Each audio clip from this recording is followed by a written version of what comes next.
इस टेबल को ध्यान से देखिए।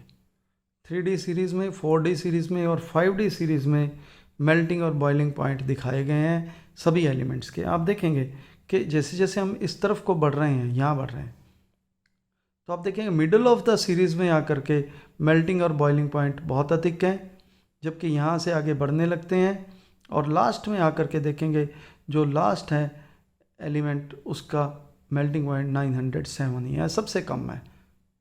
इसी तरह इसमें देखिए ये बढ़ रहा है, मिडल ऑफ द सीरीज़ में बहुत अधिक है और लास्ट में कम है। यहाँ भी देखिए मिडल ऑफ द सीरीज़ में बहुत अधिक है, यहाँ कम है। मेल्टिंग पॉइंट देखिए। अब आप देखिए मेल्टिंग पॉइंट की बात करते हैं तो आप देखिए यहाँ 3D सीरीज़ में सबसे ज़्यादा वेनेडियम का है, सबसे कम जिंक का है, यहाँ मोलिब्डेनम का है कम, कैडमियम का है, टंगस्टन का सबसे अधिक है, मरकरी का सबसे कम है। ये सबसे कम होना हम समझ में आता है क्योंकि इनका वॉल्यूम अधिक है, साइज़ अधिक है, इनका जो इलेक्ट्रॉनिक कॉन्फ़िगरेशन है वो 3D10 4s2 है। तो 3D के अंदर कोई भी ले आप देखिए कोई ऐसा अनपेयर्ड इलेक्ट्रॉन नहीं है जो कि बॉन्डिंग में पार्टिसिपेट करे, कम बॉन्डिंग है, कम बॉन्ड तोड़ने पड़ेंगे, वॉल्यूम अधिक है, तो एक निश्चित जो वॉल्यूम है, जो यूनिट वॉल्यूम है उसके अंदर एटम्स भी कम होंगे। पहले बॉन्ड कम है, एटम्स भी कम है, तो एटम्स कम होने से उनमें कम बॉन्ड ही टोटल होंगे और उन्हें हम कम बॉन्ड्स को तोड़ना पड़ेगा अगर एक अवस्था से दूसरी अवस्था में परिवर्तित करना है। तो इसलिए इनके मेल्टिंग और बॉइलिंग पॉइंट कम होते हैं। बात यह है कि इनके अधिक क्यों होते हैं, मैंगनीज से क्रोमियम के अधिक क्यों है, इससे इसके अधिक क्यों है, इससे इससे अधिक क्यों है।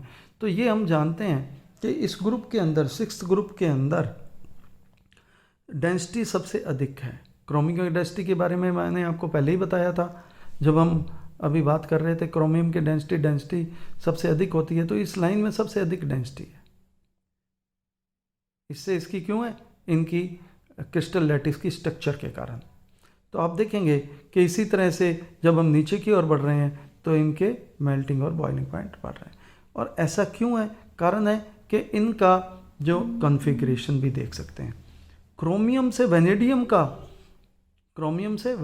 का यहाँ देखिए मेल्टिंग पॉइंट अधिक क्यों है, कुछ ही फर्क है पर क्यों है, क्योंकि आप देखेंगे क्रोमियम और मैंगनीज दोनों में 3D5 इलेक्ट्रॉनिक कॉन्फ़िगरेशन है, 4s1 4s2। तो यहाँ पर ये स्टेबल कॉन्फ़िगरेशन है, जबकि वेनेडियम में 3D4 क्या है, ये यहाँ पर क्या है, ये 3D1 3D2 3D3 और 4s2। तो आप देखिए इसमें जो बॉन्डिंग है वो बहुत अधिक बनेगी, जबकि ये इतने स्टेबल होने के कारण उतना बॉन्डिंग में, ये एक रफ आइडिया हम रीज़न हम दे सकते हैं इसके लिए। परंतु ये तो आपको पहले बता ही दिया है कि किस प्रकार से 6th ग्रुप के अंदर इनके डेंसिटीज़ अधिक होती हैं। धन्यवाद। बाकी हम नेक्स्ट लेक्चर में नेक्स्ट प्रॉपर्टी के बारे में पढ़ेंगे।